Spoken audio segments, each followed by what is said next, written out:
你知道 KTV 经理有多不好惹吗？这个光头男只是多看了经理一眼，结果就被对方爆头。光头男刚想动手反击，可坐在里面的张谦却阻止了他。张谦告诉经理，今天他们心情好，不想惹事，干完这杯酒他就带人离开这里。一听这话，经理反倒不依不饶起来，不仅对着他们骂骂咧咧，甚至还侮辱起几人的国籍。这下可触犯了张谦的底线，他拿起一个酒瓶直接爆了经理的狗头，随后交给小弟们随意处理。两个小弟一听瞬间就来了精神，他们将经理死死地按在桌子上，拿起一把斧头直接把经理的胳膊剁了下来，接着将他大卸八块，活活砍死在包间里。可是他们并不知道，此时金川刑警队的东哥恰好也在这里。好在东哥正沉迷于公务，丝毫没有察觉到异常。第二天一早，东哥好不容易才从醉梦中醒来，他这才知道，就在自己的眼皮底下居然发生了命案。东哥大拍脑门，后悔喝酒误事。然而一波未平，一波又起。刚从 KTV 里出来，东哥马上又接到了新的警情。这里偷偷告诉大家一个表情包的彩蛋，现在只要在评论区输入发送拇指加鲜花，就能解锁一个全新的表情，解锁的表情在最后。原来有人在教堂附近发现了一袋碎尸，经过法医的拼接，他们看到尸体主人竟然是堂堂毒蛇帮的老大毒蛇。没想到向来稳定的辖区竟然一下子爆发了多起命案，这让整个金川刑警队也陷入了危机。迫于上方的压力，队长老崔让东哥尽快把凶手抓捕归案。经过进一步侦查，他们很快就从 KTV 的监控中锁定了3个显族人。可偌大的首尔城里，想找到3个人也绝非易事。东哥立马动用各种线人四处寻找，但他万万没有想到，这天就在他和同事们吃火锅时，张谦带着2个小弟竟然出现了。东哥立刻让大家不动声色，严阵以待。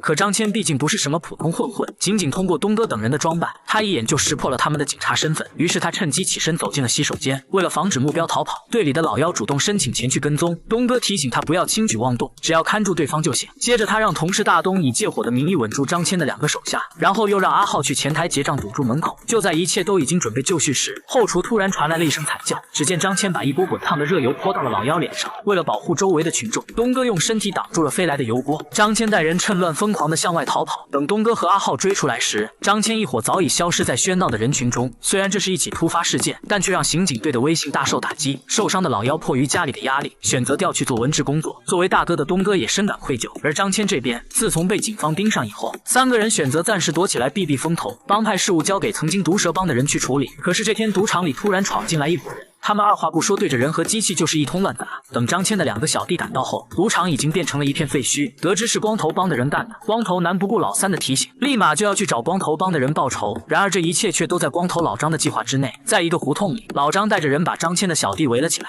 双方话不多说，直接开打。本以为这次可以一雪前耻，可偏偏这个时候东哥带人赶了过来，他让老张立刻离开这里，否则把所有人都抓回警局。没办法，老张只好带着手下乖乖离开。随后东哥和张谦小弟展开了激烈搏斗。虽然他赤手空拳被光头男乱刀划伤，但凭借绝对的力量优势，很快他就找准机会牢牢锁住了对方，最终成功制服了光头男。可张谦的另一个小弟从4楼直接跳了下去，大东和阿浩只能无奈地看着他逃离了现场。东哥将光頭男带回警局审问，可对方不仅什么都不说，反而还用国语问候了东哥。傻逼，뭐라 그런 거야?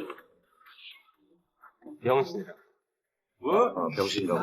싸가지 없는 새끼가. 东哥气得直接用手抠进光头男的锁骨，接着又用电棍将他电晕。然而不管他用了多少手段，光头男坚决不出卖自己的大哥。为了拒绝招供，他甚至打算咬舌自尽。从警20年的东哥还是第一次遇到这么棘手的犯人。可更加麻烦的事情来了，调到情报科的老幺告诉东哥，由于领导们不想引祸上身，局里已经决定后天就将光头男遣返回国。这让东哥的调查立刻陷入了困境。然而麻烦还远不止于此，失去小弟的张谦不仅没有收敛，反而再次主动出击。在老张母亲的寿宴上，他只身一人闯了进去。